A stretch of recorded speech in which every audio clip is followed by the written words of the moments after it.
आज हम real analysis की 4th यूनिट शुरू करने जा रहे हैं, फंक्शन ऑफ सेवरल वेरिएबल्स। हमारा टॉपिक है फंक्शन ऑफ सेवरल वेरिएबल्स। ठीक है, इसके अंदर हम फर्स्ट टॉपिक करेंगे linear transformation. Linear transformation in Rn। हम Rn पर काम करेंगे, लेकिन पहले हम लीनियर ट्रांसफॉर्मेशन की बेसिक डेफिनेशन देखते हैं जो हमने 10th क्लास ग्रेजुएशन में पढ़ी भी है। A mapping F of a vector space x into a vector space y। कोई भी मैपिंग है f जो x टू y है, जहाँ x और y दोनों वेक्टर स्पेस हैं, is said to be a linear transformation if f of x1 plus x2 is equal to f of x1 plus f of x2, and second है f of cx1 is equal to c f of x1। हमने जब graduation में पढ़ते हैं तो हम T linear transformation u to v में पढ़ते हैं, तो हम यही प्रूव करते हैं t of u plus v is equal to T U plus T V. ठीक है, और t of alpha u is equal to alpha T U. कोई भी मैपिंग अगर इन दोनों कंडीशन को प्रूव करती है तो उसे हम लीनियर ट्रांसफॉर्मेशन कहते हैं। ठीक है, यहाँ पर लीनियर ट्रांसफॉर्मेशन टी की जगह एफ लिया हुआ है बस। ये linear transformation of x into x is called linear operator.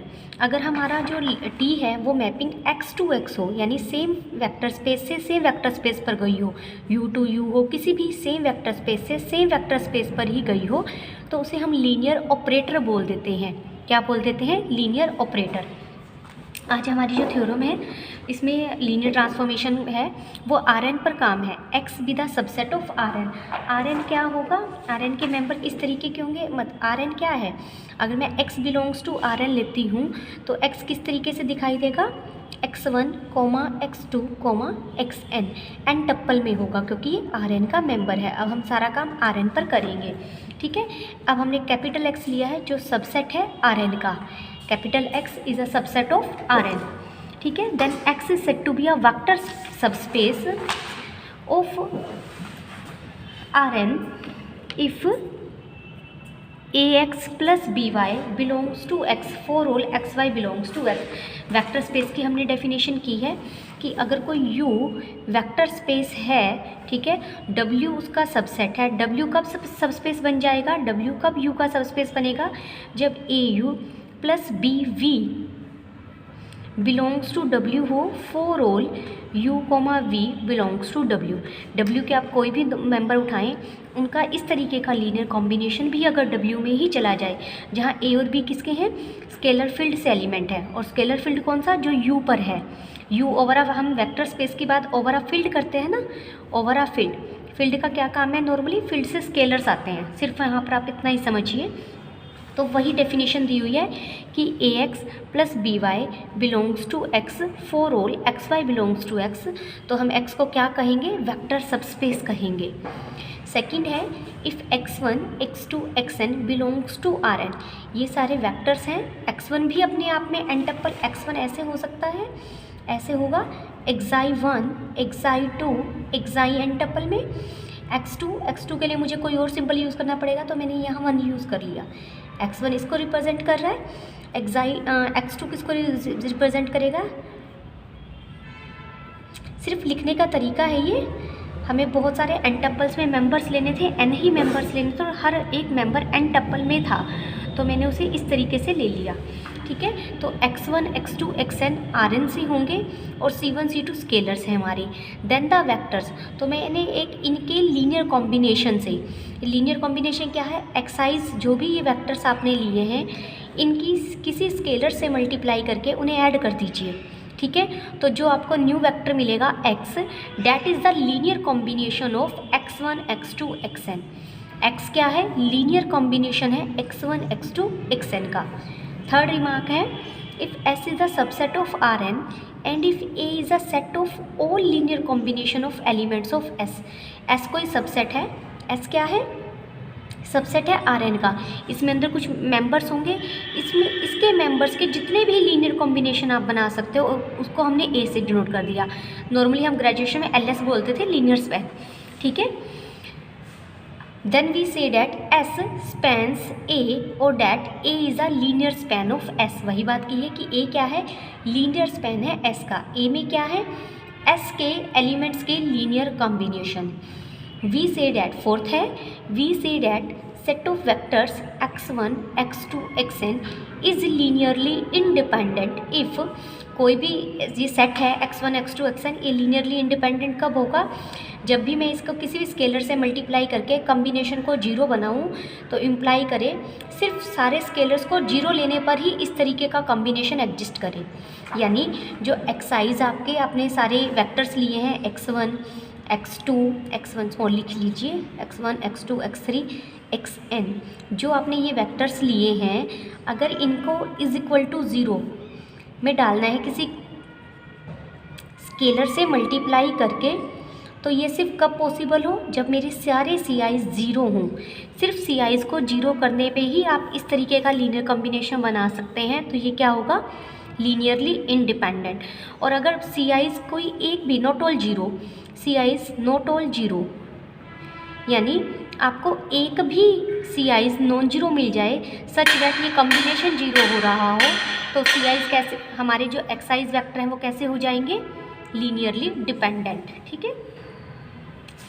We say that the set of vector is linearly independent if c1 x1 c2 x2 cn xn is equal to 0। This implies c1 c2 cn सारे zero हों। आपने graduation में definitions और अच्छे से की होंगी। A vector space X is said to have a dimension X, dimension K if X contains an linearly independent set of K vectors। अब हम वेक्टर स्पेस की डायमेंशन की बात कर रहे हैं। X कोई भी वेक्टर स्पेस है, इसकी डायमेंशन की बात कर रहे हैं। ठीक है, कि कोई भी डायमेंशन ऑफ एक्स का मतलब क्या है, मुझे एक्स के लिए एक बेसिस मिले और उसके बेसिस में कितने एलिमेंट हैं। कोई भी सेट एस बेसिस कब बनता है, पहली बात वो लीनियरली इंडिपेंडेंट हो, दूसरा ये एस पूरे एक्स को स्पैन करे। ठीक है, तो एस को क्या कहेंगे, बेसिस, और इसमें जितने नंबर ऑफ एलिमेंट्स हैं that is the dimension of X. We then write dimension of X is equal to K. वही चीज़ लिखी हुई है कि a vector space X is said to have dimension X if X contains an linearly independent set of K vectors but no independent set of K plus 1 vectors। कि K plus 1 vectors का अगर मैं कोई भी set लूँ वो कैसा हो, LD हो, लीनियरली इंडिपेंडेंट ना हो, यानी मैक्सिमल लीनियरली इंडिपेंडेंट वेक्टर्स कितने हो, K हो, तो डायमेंशन ऑफ X कितनी हो जाएगी, K। A set consisting of zero vector is always linearly dependent and dimension of that vector is singleton 0। ठीक है। रिमार्क 3.3.2 है, any set consisting of zero vector is dependent और equivalently no independent set contains a zero vector। किसी भी set में अगर zero vector चला गया ना, जीरो के साथ आप कोई भी वेक्टर ले लीजिए, कितने भी वेक्टर चले गए, ये सेट हमेशा क्या होगा, LD होगा। ये सेट हमेशा क्या होगा, LD होगा। ठीक है। नेक्स्ट है b, x1 x2 xn is a basis of vector space x। x क्या है, x के लिए बेसिस बन रहा है b, इसमें कितने एलिमेंट्स हैं, m, तो डायमेंशन कितनी हो गई x की, m। Then every x belongs to x। अगर ये बेसिस है तो मैंने अभी आपको बताया बेसिस क्या क्या काम करेगा, लीनियरली इंडिपेंडेंट होगा और ये स्पैन करेगा x को। वही बात लिखा है कि x के हर मेंबर को मैं यूनिकली एक्सप्रेस कर सकती हूँ, expressed equally in the form of this. You x को इनके लीनियर कॉम्बिनेशन में लिख सकते हैं। ठीक है। The following theorem of vector space will be utilized. Next theorem है हमारी 3.3.3, if a vector space x is spanned by a set of k vectors. अगर कोई भी वेक्टर स्पेस है वो k वेक्टर से स्पैन्ड हो रहा है तो x की डायमेंशन या तो k होगी या k से कम होगी।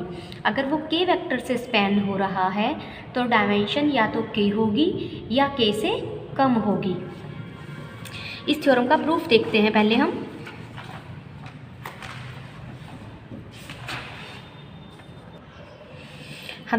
इस थ्योरम का प्रूफ देखते हैं। वो यहाँ k की जगह r वर्ड यूज़ किया है मैंने।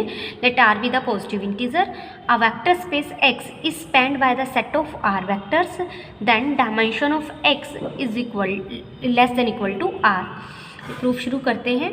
x कोई भी वेक्टर स्पेस दिया हुआ है, हमने एक सेट लिया S जिसमें r वेक्टर्स हैं x1 x2 xr with a set of r vectors which spans x. X ये जो एस है ये एक्स को क्या कर रहा है, स्पैन कर रहा है। हमें क्या प्रूव करना है, डायमेंशन ऑफ एक्स या तो आर होगी या आर से कम होगी। हम अपोजिट मान लेते हैं, suppose our result is not true, that is हमने मान लिया डायमेंशन ऑफ एक्स क्या है, ग्रेटर देन आर है। यानी अगर dimension of x strictly greater than r है तो डेफिनेटली एक्स के पास एक एल सेट मिलेगा, जिसकी R+1 मेंबर्स का एक एल सेट जरूर मिलेगा, क्योंकि अगर हमने अभी पीछे रिजल्ट किया था यहाँ पर कि a vector space X is said to have dimension k if X contains an linearly independent set of k vectors but no independent set of k+1 vectors। अगर इसकी डायमेंशन x है तो k+1 वेक्टर्स का जो set है linear वो LD मिलेगा। अब यहाँ पर डायमेंशन k नहीं है, डायमेंशन k नहीं है तो डेफिनेटली हमें क्या मिलेगा, एक सेट मैं ऐसा ढूंढ सकती हूँ जो लीनियरली इंडिपेंडेंट होगा और उसके अंदर मेंबर्स क्या होंगे, आर से ज़्यादा होंगे। यानी कितने मेंबर होंगे, y1 y2 yr+1। ठीक है, आई हमारा 0 और आर के बीच में वेरी कर रहा है। हमने एक सेट बनाया SI सेट कैसे बनाया है, y1 y2 up to yi तक comma x1 x2 xri -i तक। ये सेट कैसे बनाया है इसे ध्यान से देखेंगे। यानी इसके अकॉर्डिंग मेरा S1 सेट क्या होगा, y1 x1 x2 xr-1। मैंने i को 1 ले लिया तो यहाँ सिर्फ y1 आ जाएगा और ये बाकी ये मेंबर्स आ जाएंगे। S2 जो सेट बनेगा वो क्या बनेगा, y1 y2 x1 x2 xr-2। S3 क्या सेट बन जाएगा, y1 y2 y3। यानी हम इसके मेंबर तो इंसर्ट करते जा रहे हैं क्यूज़ के तो, और S के मेंबर एक एक हटाते जा रहे हैं। इस तरीके से हमने ये सेट बनाया है विच कंसिस्टिंग ऑफ ऑल yj। नीचे लिख दिया कि SI सेट कैसे बनाया है कि इसमें yj है जहाँ j की वैल्यू i से कम रहेगी और ri मेंबर्स रहेंगे s के, और विच स्पैन्स x। और जो ये SI सेट बनेगा ना, विच की जगह एंड कर लीजिए, एंड दिस स्पैन्स x। और जो ये SI बनाया है ये भी क्या करेगा, x को स्पैन करेगा, क्योंकि ये सब जो हमारा S मेंबर था ये स्पैन कर रहा था और yi किससे हैं, q के मेंबर हैं। q तो किसका सबसेट है, x का, तो yr-1 ये सारे एलिमेंट भी किसके हैं, x के मेंबर हैं। यानी x के हर एलिमेंट को मैं इनके लीनियर कॉम्बिनेशन में लिख सकती हूँ। तो y1 y2 yi ये सेट मिलाकर भी ये पूरा सेट x1 x2 और xr का ही लीनियर कॉम्बिनेशन बनेगा। तो ये पूरा भी सेट स्पैन करेगा S को। Since SI spans x, SI क्या है, स्पैन कर रहा है x को। yi+1 तो S का मेंबर है, x का मेंबर है तो x तो इनसे स्पैन हो रहा है। यानी y, तो यहाँ पर मुझे स्केलर्स मिलेंगे। yi के लिए तो मैंने scalar a1 a2 ai use किए और x के लिए scalar b1 b2 br-i use किए, सच डैट yi किसका मेंबर है, x का। x को ये सेट SI सेट स्पैन कर रहा है तो yi को इनके लीनियर कॉम्बिनेशन में लिख दिया। ठीक है,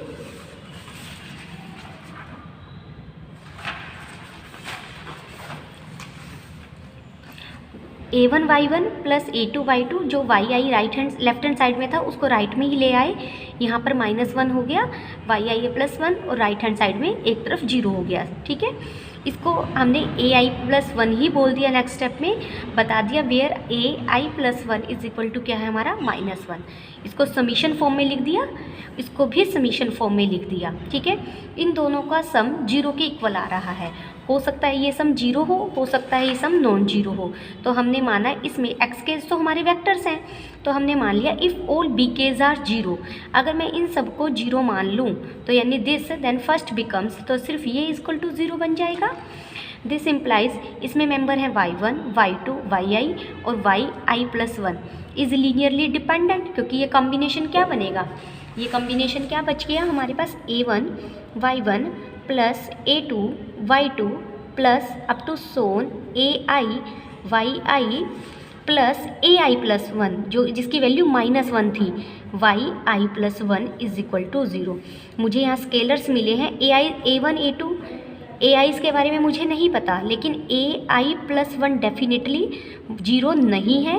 ए आई प्लस 1 नॉट इक्वल टू -1 है। इसका मतलब ये सब मिलके क्या बन गए, नॉट ऑल 0। अगर ये सारे नॉट ऑल 0 हैं तो ये सेट कैसा बनेगा, जिनका कॉम्बिनेशन इक्वल टू 0 आ रहा है, तो ये सेट कैसा बनेगा, लीनियरली डिपेंडेंट। ठीक है, लेकिन ये तो क्यू का सबसेट है, क्यू का सबसेट है, और क्यू तो हमारा कैसा था, लीनियरली इंडिपेंडेंट था। We know that every subset of L I set is L I. इसका मतलब ये तो कॉन्ट्राडिक्शन आ गई। कॉन्ट्राडिक्शन कब आई, जब हम लेकर चले ये बी केज हमारे सारे क्या हैं, जीरोज, तो इसका मतलब all b k's are not zero. अगर बी के सारे जीरो नहीं हैं तो कम से कम एक बी के ऐसा जरूर मिलेगा जो नॉन जीरो होगा। एक से ज़्यादा भी हो सकते हैं, लेकिन हम मिनिमम की कंडीशन लेंगे कि सपोज बी के हमारा वो है फॉर सम के लिए जो नॉट इक्वल टू 0 है। यानी अब इसमें बी के एक्स के इस वाले में हमारा जो नॉन जीरो है उसको हमने सिर्फ लेफ्ट में रखा, बाकी सबको राइट में ले गए। जब हम राइट में लेके गए सारे नेगेटिव हो गए, -a1y1 -a2y2 minus A I plus 1 Y I plus 1 up to सोन चलता रहा। यहाँ बी के -1, उसके बाद फिर बी के प्लस 1 आया, क्योंकि बी के एक्स के वाली टर्म हमने इधर ही रखी है। बी के नॉन जीरो है तो बी के सबके ओवर में चला जाएगा। ठीक है,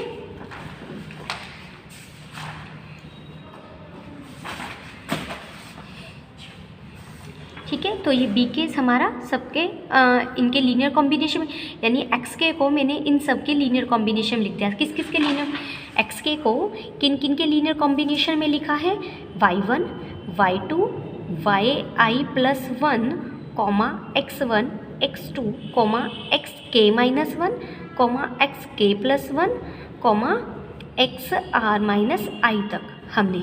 ठीक है, अब हमने क्या किया, जो सेट एस आई था जो भी हमने लिया था, अगर हम S1 लेंगे तो सिर्फ Y1 था, और उसमें हमने YSI सेट हमने शुरू किया था Y1 Y2 YI x1 x2 xk xr minus I तक ये सेट था।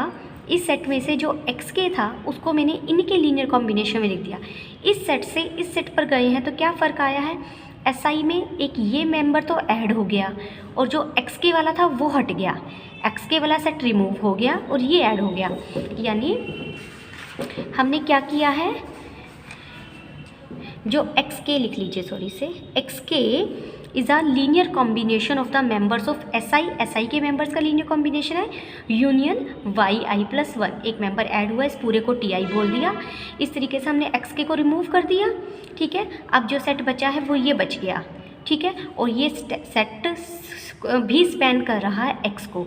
ठीक है, कह रहे हैं ऐसे ही हम starting with S with in construct set, अगर मैं S1 सेट कंस्ट्रक्ट करूँगी उसमें Y1 होगा, Y1 से मैं Y1 में नेक्स्ट सेट Y2 डालूंगी, फिर S2 से शुरू करेंगे तो Y3 डल जाएगा। इस तरीके से करते करते मैं SR तक चली जाऊंगी। The last of these consisting of, जो इसमें क्या हो रहा है हमारा, हम S के तो मेंबर हटाते जा रहे हैं और Q के मेंबर इंसर्ट करते जा रहे हैं। Q के मेंबर इंसर्ट करेंगे तो इस तरीके से लास्ट में ये सेट Y1 Y2 YR बच जाएगा जो X को स्पैन भी करेगा। अगर ये X को स्पैन करेगा तो YR प्लस 1 क्या हो गया, X का मेंबर है। YR प्लस 1 को भी इनके लीनियर कॉम्बिनेशन में लिख सकती हूँ। अगर YR प्लस 1 को इनके लीनियर कॉम्बिनेशन में लिखा जाएगा तो ये सेट कैसा बनेगा, LD बनेगा। लेकिन ये तो पूरे Q को रिप्रेजेंट कर रहा है, Q तो LI था, यानी हमने Q को गलत कॉन्ट्राडिक्शन आ गई। कॉन्ट्राडिक्शन कब आई, जब हम मान के चले कि डायमेंशन ग्रेटर देन R है, यानी dimension less than equal to R ही होगी।